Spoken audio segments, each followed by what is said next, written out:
I played every Fallout spin-off game. Here's my thoughts. This video is the second and final part of me playing every Fallout game. I'm definitely gonna reference the games from the main series here, so I do recommend checking out my first video if you haven't already seen it. You should be fine to watch this one on its own if you're super familiar with the main series, but you should still definitely check that one out. Before I start, I really want to thank my patrons, including Melancholis in the Omega Gamer tier, and That's Just Ash and Moghun Sulukap at the Played Every Game tier. Your support means a lot to me, and it helps to enable me to make videos like this, so thank you so much. Alright, let's get into the games. Fallout Tactics Brotherhood of Steel was released for the PC in 2001. I just want to let you know that in this game I'm probably going to miss a lot of details, but I promise I'll explain why. Right off the bat, this game is not at all what I expected. I expected kind of a spiritual continuation of the first two Fallout games, but what this is something that looks like the first two games at a glance, but is very different. While Fallout 1 and 2 are what I describe as, I don't know, tactical RPGs, Fallout Tactics is closer to just a straight up tactical strategy game, with very little actual role-playing involved. Before I get into the gameplay, I want to comment on the presentation first. This game is very strikingly similar to the first two Fallout games, but there are definitely some tweaks to the visual style here. I just don't know how to describe it. Things seem a little more 3D-ish, if that makes any sense. It still has that iconic dilapidated look from the first two games, and the actual animation seems smoother than those games too. Tactics isn't lacking at all in visual style, is what I'm trying to say. To go further with the presentation, this game has a handful of fully voiced scenes, and these are so campy, but they're also just, ooh, fantastic. Mwah. After the initial intro describing the setting, which is actually pretty good, you get this scene where someone who is basically a drill sergeant for the Brotherhood giving a group of initiates commands. It's all fully animated, and the animation style gives me big Toy Story 1 vibes for some reason. Now, as far as gameplay goes, that's where this game goes totally off the rails. In a complete 180 from the first two games, this game has a real-time action strategy combat system versus the old turn-based system. First off, you can now control multiple people at the same time. The underlying action points system is still here, but now it works concurrently with time, meaning that you don't really make turns in this game. At least, it doesn't seem like you do, and I'm pretty sure that you don't. Instead, your action points regenerate over time rather than every turn, kind of like modern Fallout games. This means that you can just fire off a bunch of rounds from a weapon and use all of your action points, but unless you've got cover, you're a sitting duck until they come back because you just have to wait. Movement doesn't seem to use action points in general though. Speaking of cover, this game has 3 stances you can be in: standing, crouching, or prone. This gives you the option to be even more stealthy at the cost of visibility and speed. A lot of the combat in this game is just based on visibility, and enemies can go prone to hide from you if you start shooting at them. This is actually something I wish modern Fallout games would do. In the more recent games, enemies just kinda stand there and run around. Sometimes they will jump behind cover, but it'd be cool if they had like actual emplacements that allowed them to crouch or lay down though. Inventory management here is pretty similar to the way it was handled in Fallout 1 and 2, and the game seems to still pause whenever you're messing with your inventory. As far as the actual role-playing here goes, it's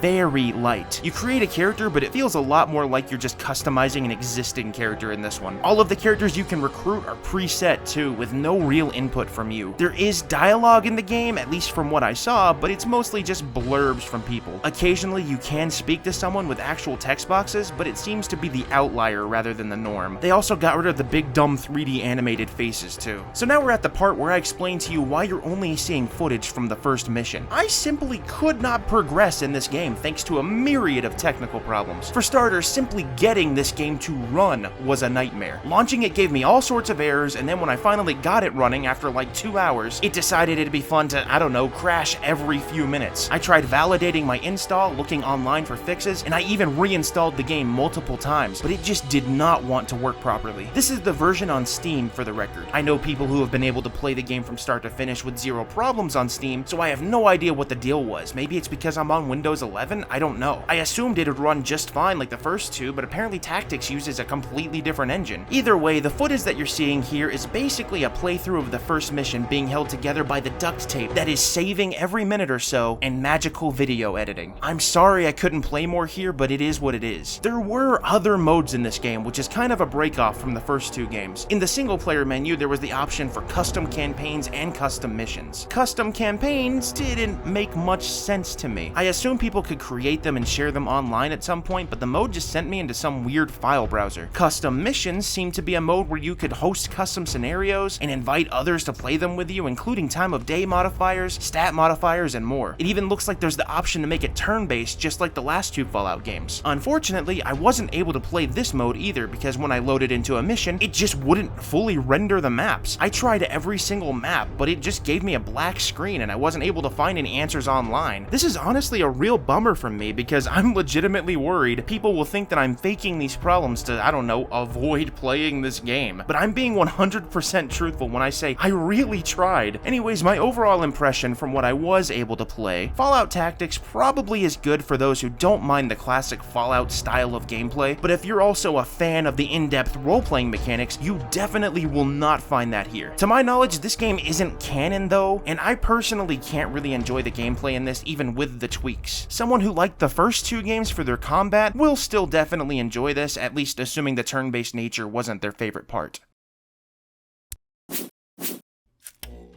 Fallout Brotherhood of Steel, not to be confused with Fallout Tactics Brotherhood of Steel, was released for the PlayStation 2 and Xbox in 2004. So before I get into this game, I need to preface that as soon as I started playing this, I realized that it felt a lot like a game I've played before. In fact, it was suspiciously like a game I've played before. So I looked into it, and lo and behold, this game uses the same engine as Baldur's Gate Dark Alliance, and has the same publisher, and it shows. Dark Alliance is a game near and dear to my heart, so upon getting into this game, I was actually pretty excited. The gameplay in Dark Alliance was excellent for its time, and it seemed like that would carry over pretty well just with a Fallout skin. But, one problem. This game's tone is just all over the place, and more often than not, it does not at all feel like it's in the Fallout universe. Let me explain. This game takes place in Texas, and the environments here are actually pretty Fallout-esque. That part definitely works, but then we look at the character designs, and, some of them, yeah. It's not all bad, but this feels more like the kind of thing you'd see in a mod for a newer game, not something that was an actual design decision that multiple people signed off on. The writing here has some semblance of the kind of thing you'd see in a standard Fallout game, and the conversation branches are entertaining at times, though sometimes the dialogue becomes a bit too, juvenile? I'm not trying to be holier than thou or anything, I just don't expect this to be a consistent thing in a Fallout game. Another thing they did was completely scrap any semblance of the retro 40s and 50s aesthetic and the musical motifs that it had, and replaced it with heavy metal. I can't even play it here because some of the music is from actual metal bands, just instrumental versions. Let me make it clear, I actually really like heavy metal. This isn't an attack on the genre or anything, but while this music would definitely work in a game not set in, you know, the Fallout universe, it very much does not work here. Fighting a boss and having this metal music hyping you up is cool until you remember that you're listening to an actual Slipknot song from 2001, which really kinda takes you out of the Fallout mindset. The best way I can put it is this: Slipknot and Killswitch Engage work really well for the tone of this game, which should tell you that the tone of this game fits very poorly into the Fallout universe. Anyways, now into the nitty-gritty. When the game starts, you can choose from a few characters to play as. I believe this affects some of the conversation options, but it looks like the story is the same no matter who you choose. There's also unlockable characters later on. In the story, you're a new initiate in the Brotherhood of Steel, and you find yourself in the town of Carbon, Texas. The gameplay here is pretty straightforward to explain. The game is completely top-down, and you run around on a 3D plane using the joystick, and you can press one button to attack and another to jump. There's a lock-on button that lets you focus on one enemy at a time, to sometimes nauseating effect, indicated by an outline on that enemy, and when you're locked on, the jump button functions as a dodge roll. You can equip up to 3 weapons that can be cycled through using the trigger buttons, and the left bumper button is a shortcut to using stim packs. You can also go into the menu to change your equipped weapons and armor, but there's no carry weight limit or anything that I can see. While you're in overworld areas, you can't use any of your weapons unless a mission begins in one of those areas, like this early game bar fight, for example. The weapon options here are melee weapons and guns, and honestly, this game actually has encounters that make it kind of rewarding to swap between the two weapon styles. Guns aren't so overpowered that they kill everything in sight, and melee weapons are powerful, but you take a risk getting up close to some enemies that are either irradiated or on fire. This is actually kind of fun, and the combat is something that this game does right. It does get repetitive after a while, but the game isn't super long anyways. There are some interesting NPC interactions in this game, along with conversation trees with different dialogue options, but there's no skill checks or anything like that, at least not that I ran into. All conversations pretty much lead to one resolution, regardless of what you say. But going into this knowing that it's not really a role-playing game and more so an adventure game in the Fallout world does make it a bit more palatable. The gameplay here, while not super deep, is actually deeper than it would seem on the surface, but just barely. Of course, it's incredibly similar to Baldur's Gate Dark Alliance, so it makes sense that it's a pretty fun game. It's gameplay that works and it's fun in a vacuum. Even with that said though, I remembered that this was an attempt at making a Fallout game, and I'm really thankful that the series didn't end up going any further into this specific direction. To put it simply, if you liked Baldur's Gate Dark Alliance or Champions of Norath, both of which are games that play very similarly, you'll probably really enjoy the gameplay here. However, if you don't and you're looking for a Fallout fix, this will not come even close to scratching that itch. It's not a bad game in general, but it is a bad Fallout game. If they'd made a game like this that was its own thing and not tied to any existing property, it may have had a warmer reception, and it, at worst, would have been an okay game that most people nowadays probably wouldn't even remember. You know, instead of a famous example of how not to make a Fallout game.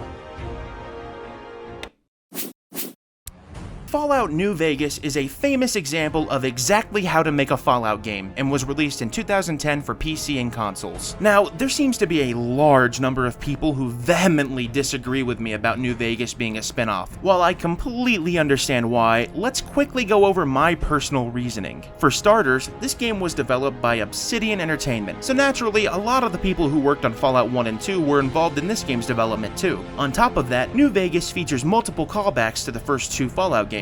New Vegas really is probably the most beloved game in the series too. However, that all being said, doesn't automatically make New Vegas a main title. I mean, it definitely contends with and even exceeds the main titles on many fronts, depending on who you ask. It just isn't a main title, at least not in my opinion, and you know, the opinion of the CEO of the company who made it, but I'll get to that. It was developed by a different team with oversight from the main team, and even though people from the original Fallout 1 and 2 teams were involved, they still didn't own the rights to the Fallout property anymore. But here, look at this. Fergus Urquhart, the CEO of Obsidian, the company who developed New Vegas, referred to New Vegas as a sister product. I know, tons of people are still going to disagree with me, but hey, that's fine. You don't have to agree with me. This is a video game. I'm just here to have a good time and talk about Fallout games. Speaking of, let's actually talk about New Vegas. So someone unfamiliar with Fallout would probably mistake this game and Fallout 3 for the same game at a glance, but there are some differences and improvements here. Visually, it honestly really does look similar to Fallout 3, but there are definitely some improvements in texture clarity and model detail, at least on PC with similar settings. The gun animations are what really shines here. They're way more complex and refined, and you can really tell that they put a lot into making these gun animations look more natural than they did in Fallout 3. Actually, I didn't mention this in the last video, but Fallout 3's animations were pretty sloppy, at least for reloads. I think most people gave it a pass because the game was just excellent in most other departments, but the animations really could have used some more polish, and that's exactly what they did with New Vegas's animations. Another thing New Vegas did was do away with the infamous green filter from Fallout 3. This leads to a huge visual improvement in my opinion. Fallout 3's green filter did make the wasteland look a little bit grimier, but it also detracted from some of the beautiful landscapes that the game had at the time. Now, don't get me wrong, New Vegas does have sort of a color filter on it as well, but it's way more subtle and not an overwhelming vibrant hue this time around. I like how both Fallout 3 and New Vegas look. While their looks are a bit dated by today's standards, they are iconic looks and I have a lot of nostalgia for them. New Vegas took what Fallout 3 did and made it better. This game also has really nice pre-rendered cutscenes that, again, look dated, but they have a ton of charm and actually evoke the look and style of the first two Fallout games, just a bit better overall. Gameplay-wise, this game still plays incredibly similarly to Fallout 3 overall, but this is where most of the improvements lie. First, gunplay works a little bit differently in that most weapons now have iron sights. On top of that, you can now mod weapons with parts you either find or buy. There's also a new ammo management and crafting system where your spent bullets leave behind casings and you're able to craft those into new bullets or modify your existing bullets to be used for different weapon types. The weapon variety here is significantly larger too, which makes this new ammo system feel a lot more complex than it would appear if you were only familiar with Fallout 3's weapon variety. Like I said about the visuals, New Vegas took what Fallout 3 did and expanded it and made it better. here. New Vegas also introduced Hardcore mode. Hardcore mode changes up some of the gameplay, including adding a thirst meter and requiring you to sleep. There's a bunch of changes in this mode that just make the game more challenging, and while I'm not really one for this mode, it's nice that it's an option. In this game, rather than starting in a vault like the main numbered games, you instead start by getting shot in the head in the opening cutscene. Okay, that's a bit simplified. You're a courier who is ambushed and then shot by a man named Benny because you had a very important package. You're assumed dead and buried in a grave, but a robot finds you and saves you and takes you to a doctor in the town of Good Springs. From there, your main goal is to find the person who shot you, recover the important platinum chip that never arrived to its destination, and maybe make some friends or enemies along the way. This game had a way heavier focus on factions, by the way. The big factions are the New California Republic, Kaisar's Legion, and Mr. House's Favor. And those are just the major factions. You can also buddy-buddy with the Brotherhood of Steel if you want, for example. A couple of new features in New Vegas are the gambling features and the new card game Caravan. While gambling has appeared in the early titles, this is the first game with actual blackjack and slots, which makes sense given the setting. What I really like about gambling in this game is that in New Vegas, the location, there's a few different casinos that you can play, but once you win enough money, they ban you from gambling at all. With a high luck stat, you can actually get banned in record time, which is hilarious. Caravan is a card game that you're able to play against a bunch of different NPCs by simply challenging them. Caravan is explained in the game, and I've watched many different videos about it, and I've actually tried really hard to learn how to play it over the years, but I just do not understand this game. I guess the goal is to use the cards to get to a value of 26 or something? It's entirely optional outside of one or two side quests, so I mean, it's nice that it's here, but I just gave up on trying to understand it a long time ago. I do really like it when RPGs have fun side games that you can challenge a whole bunch of NPCs to, like games like Final Fantasy VIII and The Witcher 3 do it excellently. I imagine that if I actually understood and enjoyed Caravan, I'd be a lot more inclined to challenge every NPC with a Caravan deck, but as it stands, it's just a bit too complicated for me, and there's so many other things you can do in this game. Something about New Vegas that doesn't really fit into the visuals and gameplay department is its incredible writing and just far better role-playing experience than, in my opinion, any other Fallout game I've played, and honestly better than most RPGs I've played. It's hard to quantify good writing and storytelling in a short video like this, but the actual storytelling and writing here is just like 10 notches above most other video games, and that's including Bethesda's own Fallout games. Plus, the juggling of both karma and loyalty to different factions elevates this and makes it all the more immersive. So listen, I could talk more about New Vegas' systems and gameplay details, but a lot of it is lifted straight from Fallout 3, maybe with minor tweaks. That being said, New Vegas is great, and that is an understatement. It is just next level. I cannot stress this enough. In fact, New Vegas is not only my favorite game in the series, it's one of my favorite games of all time, and I imagine that's true for a lot of fans. There's a reason so many people consider it to be a main entry. It just outdoes anything Bethesda themselves have put out. Of course, New Vegas couldn't exist without Fallout 3, but that's a whole separate subject. While I could talk about New Vegas and its specific missions and quests and all of its fantastic characters, instead, I just simply want to say this. If you haven't already, play New Vegas. It is so good. I'm serious. Go play New Vegas. After I'm done with this video, go play New Vegas. You are definitely missing out if you haven't played it. There is something for everyone in this game, and it's, I don't know, like $10 on Steam. Either way, it's one of the best games I've ever played, and I have played a lot of games. And just as a sort of off-track aside, Obsidian and Bethesda are both now under the umbrella of Microsoft. This is a pretty recent development too. I don't know if this increases the odds of us seeing another Obsidian Fallout game, especially since Obsidian is already doing their own kind of spiritual successor, but that is still definitely something to think about. I know that I, and probably tons of others, would love to see a new Obsidian Fallout game. It doesn't even have to be related to New Vegas. Just give us something, Obsidian.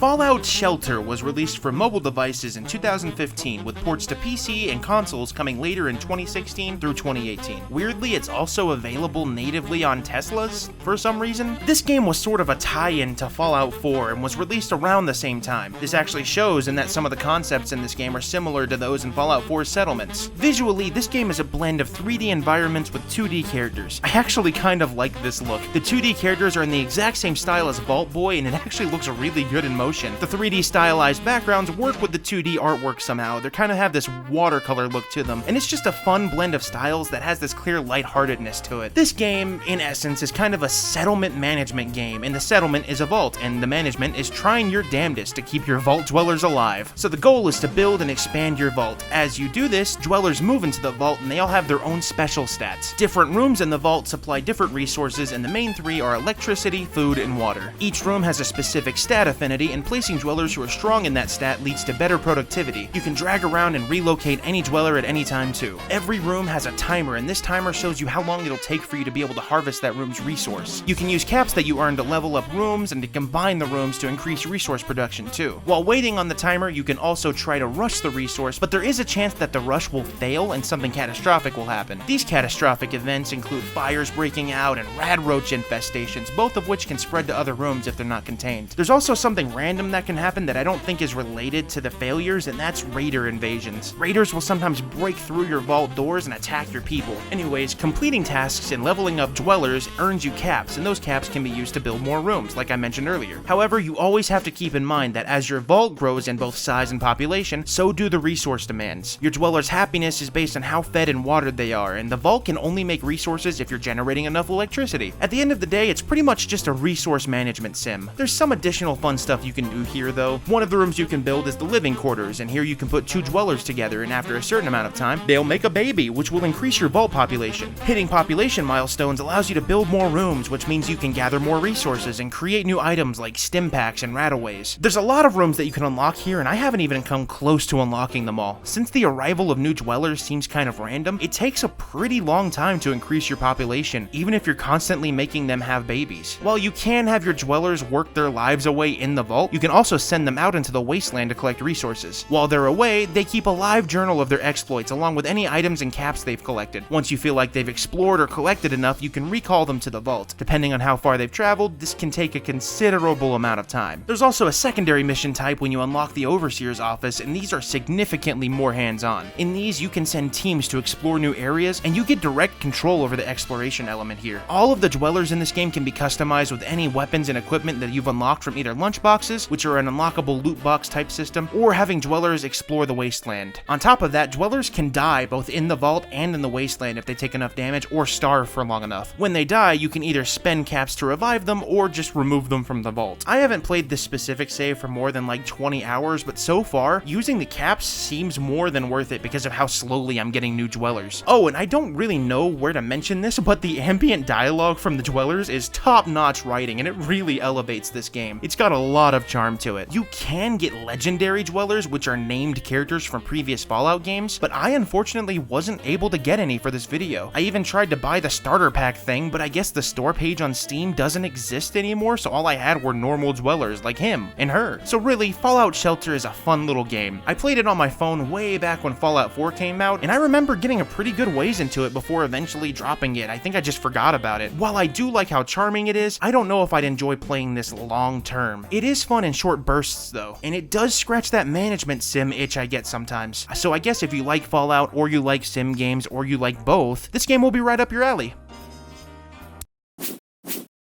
Fallout 76 was released for PC and consoles in 2018, so this game looks a lot like Fallout 4, and it clearly uses a very similar foundation to Fallout 4. However, I have to say, I really like the setting in this game. It's really refreshing to see a Fallout game set in such a lush environment. There's so much vegetation and tons of trees and just all kinds of stuff everywhere. I know Fallout is supposed to be grimy and dilapidated, and there is some of that in this, but by the time I was playing 76, I actually was getting a bit burned out on the setting thanks to playing all of the Fallout games back to back. Anyways, it's a good looking game either way, and it still looks good today. I mean, it hasn't even been out that long. One thing I really want to draw attention to though is the crazy environmental detail here. It feels like there's so much more clutter, I guess, in the world. Well, that probably sounds like a bad connotation. It's actually a positive to me. The world feels more alive and lived in since there's so much stuff littered around, and it looks like everybody dropped everything when the bombs fell. Again, I don't know if it's because of the burnout I mentioned earlier, but I did really enjoy this style. As far far as the gameplay goes, this isn't an MMO, but it may as well be. This is primarily an online game. While it's totally playable solo, you have the option of playing with random players and friends, and you're always online unless you have the weird membership thing. The difference between this and an MMO is that in an MMO, you're sharing the world with a massive chunk of the player base, whereas in this game, you're in discrete sessions with a decently small portion of players, no bigger than your average online multiplayer game. Of course, with the benefits of online play also come the downsides. When you disconnect from the internet or the servers go down for any reason, you're booted completely out of the live game. When you want to start playing this game, you actually have to choose a session type. This game has a premium membership, so some of them are locked behind that. There's adventure, private adventure, high risk, and custom. Adventure is the standard world type and the one I played for this video. This world has up to 24 players at any given time and you can play with your friends. Private adventure is the same as adventure, but in this one, the only players in the world are you and the people that you invite. Unfortunately for this one, you have to have the Fallout First membership. There was also high risk, which was apparently a limited time event world. This one has some modified game elements, including removing VATs entirely and disabling both fast travel and perks. For a one-off adventure after you've played a bunch of the standard game, this would probably be a lot of fun. Finally, there's custom worlds. While it's also locked behind the subscription, custom worlds allow you to create a world where you can modify a ton of parameters. A lot of it is just tweaking settings, like toggling fall damage or adding a damage multiplier, making VATs unusable on other players, or disabling it entirely, and a bunch of other settings. I'd love to play with it more, but I don't have the subscription. Once you've started up a new character, you begin in Vault 76. You take the role of a vault dweller who goes out into the world, well, entirely by choice. Oh, and this game is set earliest in the Fallout timeline, taking place in 2102 in West Virginia, only 25 years after the bombs fell. So stats in this game work entirely differently to how they have in previous games, and stats are weirdly tied directly to perks here. When you level up, you can increase one of the special stats, which all start at level 1. For every level of special stat, you can equip one perk card. This means that if I have a level 7 endurance, I can equip up to 7 endurance perks. To explain perk cards, every so often when you level up, you unlock perk cards. Equipping a perk card gives you that card's effect. Simple enough, right? These perks have a variety of effects, and a lot of them are similar to the perks you'd see in previous Fallout games, including some that are just things like outright stat or resistance boosts. If you manage to get more than one of the same card, the cards can be leveled up by merging duplicates to up to, I believe, level 3. It's an interesting change for sure, and I don't dislike it, especially given the nature of this game. It feels like there's a lot more variety to character builds, and honestly, at the end of the day, it is just like the same thing we've seen before, just packaged differently. You can completely change your character build on the fly if you want to. To get into the actual minute-to-minute stuff, this game looks and feels a lot like a normal Bethesda Fallout game with the extra changes from Fallout 4, but also some quality of life stuff. My favorite change is the ability to loot all corpses from a specific area without having to go and find each one by one. A negative change in this game, though, is the absolute lack of world interactivity. In every modern Fallout game, you can pick up items in the world and throw them around or just move them in general. In this game, you can't at all. You can still kick stuff around sometimes, but outside of that, there's no interactivity at all. I have to imagine that this has something to do with the game being online and having to calculate physics or whatever, but I don't know for sure. Speaking of the game being online, while the overworld is live with other players running about doing whatever they feel like doing, going into quest areas is usually instanced. This means that you won't always run into other players inside of dungeon areas unless you specifically party up with them or just choose to join them. This is probably to maintain quest balance and let people do quests at their own pace, but it's still a bit weird given the seamless multiplayer nature of, well, the rest of the world. Also, I wanted to mention really quickly, because the map is so huge, you don't actually run into other players all that often. You can fast travel to them, but otherwise you rarely see them. Also, fast travel in this game costs caps depending on the distance away. VATS has been reworked yet again in this entry. Instead of stopping or even slowing down time, VATS is now a real-time aim assist feature. That's pretty much it. When you use it, it gives you a way to target enemies without actually having to aim, and it shows you your chance of hitting them. It's honestly kind of disappointing, but I understand that you can't really slow down time in an online game like this. Apparently there is a perk card that you can get that lets you target specific limbs, but I still don't think it would make that much of a difference here. Another big change is how encumbrance works. If you pick up too much junk and go over your weight limit, you don't slow down to a crawl like pretty much every previous Bethesda game. Instead, this time around, you move at normal speed, but you can't sprint and your action points drop over time. When your action points hit 0, you can't move at all until you wait for them to recover. I kind of like this actually. It makes a lot more sense and doesn't kill the flow of gameplay. Say you're in a firefight, you can loot enemies and get out of there, albeit at the cost of being unable to sprint. It's kind of like a risk-reward thing. I like it, and I really hope that the next Fallout game uses this encumbrance system. Moving on, there's a larger focus here on base building thanks to camps. Camps are your own personal bases that you can build, and it works almost identically to the settlements in Fallout 4. The difference here is that you can move your camp wherever you want at the cost of a few caps. You gather items out in the world and you can break it all down into materials which can then be used to build floors, walls, furniture, decoration, and usable items. However, this feature has also been expanded significantly due to the multiplayer element, and you can, for all intents and purposes, create an entire storefront that other players can interact with. You can actually stock your store with items that you sell and you set the prices for. With the increased focus on base building also comes an expansion to scavenging. You can now harvest things like wood and metals to use for your base. A downside though is that they really made inventory management suck here. Everything seems to have a weight to it now, and the only way to mitigate that is to go and stuff things into your stash. I feel like I spent most of the time I was playing constantly having to consider whether or not to take the cool weapon I just found. Oh, and a little aside, when you drop things in this game, you don't drop the item on the ground like you did in previous Fallouts. Instead, you drop a little paper bag and it functions as a container that holds all your dropped items. Also, when you die, you leave behind all of your junk and scrap in that little bag, and you can go retrieve it if you want to. Real quick, I wanted to talk about the general role-playing experience here. While there are a plethora of NPCs and robot characters to talk to, this game is pretty light on the actual role-playing itself. This game's narrative is pretty thin, and a lot of the backstory is told through audio tapes, computer terminals, and just general environmental storytelling. While this is the kind of environmental storytelling you'd expect from a Fallout game, this game really relies on it far more than previous entries. Previous games would use this more as a way to expand the world, but this game uses it as its main storytelling device. Oh, and there's a whole system and quest line where you can just launch a nuke anywhere on the map, but I wasn't able to get it in time for this video. Just know that this is a thing that you can do. So I can't talk about Fallout 76 without talking about its rocky launch. So when this game was announced, people seemed pretty divided right at the outset. A lot of people really wanted a new mainline entry after Fallout 4, and they still do, by the way, and a lot of people just assumed this game was a cash grab, and a lot of other people were optimistic about it, and none of these groups were really mutually exclusive. When the game launched, it was definitely a shitstorm though. From the collector's items being terrible quality, to there being zero human NPCs in the game, to some systems in the game being outright broken, this game's launch was basically a dumpster fire, and for a while, every single new announcement about it just made the fanbase angrier and angrier, and honestly, a lot of it was justified and deserved, especially after the canvas bag debacle. I know, this is completely off track, but I really want to mention this story. So when Fallout 76 was announced, the game had an optional Power Armor Edition that came with a bunch of extra goodies, including a wearable power armor helmet and a super nice looking canvas duffel bag, all for $200 American.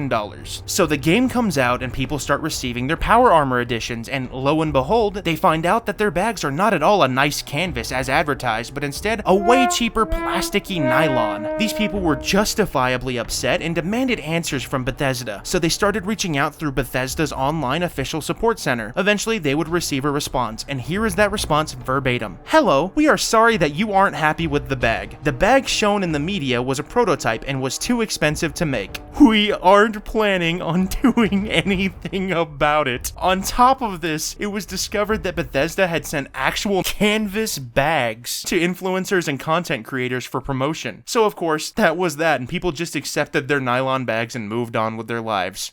Wait. Actually, no. People got really mad, and the outcry was intense enough that Bethesda created an entire support ticket system for people to put in their personal information so they could receive the canvas bags they were owed, as long as they could prove that they'd purchased the Power Armor Edition. Except, these support tickets were publicly viewable by anyone who visited the support page. This included names and addresses. Bethesda fixed the issue, but the fact that it happened in the first place, on top of everything, was just the icing on the cake. Eventually, people who put in a claim did receive their canvas bags a few months later, so at least there was a mostly happy ending there. The whole situation was just bonkers and ridiculous, and I could make a whole video about Fallout 76's controversies, because the nylon bag was not the only one. Anyways, on to my actual thoughts about Fallout 76. I started playing this game a little over a year ago. By that point, there were already a ton of updates, and many of the issues from launch were pretty much ancient history. The game is now in a state that I'd actually say is a lot of fun. The gameplay systems feel like Fallout 4, and the online interactions are entertaining, but honestly, honestly, I can't help but wish this was a solo experience because sometimes I forget that I'm playing online, and I really miss a lot of the sandbox stuff, like just being able to pick up objects in the world. I have a personal theory that this actually started out as a solo Fallout game, but we'll save that for another time. At the end of the day, I would still recommend Fallout 76. It feels like a modern Fallout game, just with extra online elements. If you can get it on sale, it's absolutely worth picking up, especially if you have friends willing to play with you. And while I didn't mention it, you can pretty much ignore all of the monetization stuff in the microtransaction store too. While I wouldn't go into this expecting the kind of narrative or role-playing you'd find in a standard Fallout game, the fun gameplay itself is still intact.